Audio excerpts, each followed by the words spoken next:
Terrorism in the United States is constantly evolving. If you look at the immediate aftermath of 9/11, the United States was very focused on the jihadist threat. But really, in the last 10 years, we've seen a shift away from jihadist violence. For many years, there was a very large increase in right-wing violence. But what was really noticeable about this last 6 months is that we've seen an increase in left-wing violence. So violence against immigration and customs enforcement officers, violence in the name of the gay and trans community are associated with the political left. Now, it still doesn't come close to right-wing violence at its height, but so far in 2025, we've seen more left-wing attacks than right-wing attacks.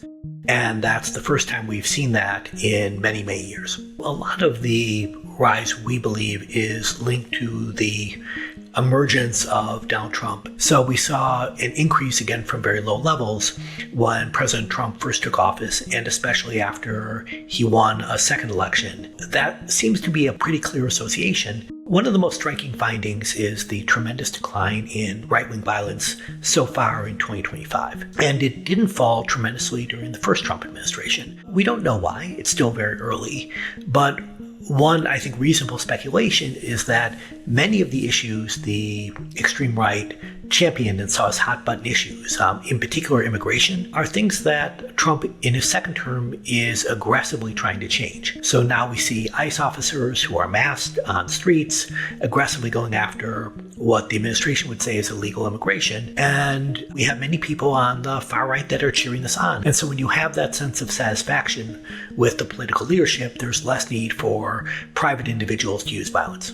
There are three primary recommendations I would emphasize. The first is simply resourcing. The FBI, local police, and others involved in counterterrorism need to have sufficient personnel, sufficient authorities to be able to go after political violence of all sorts.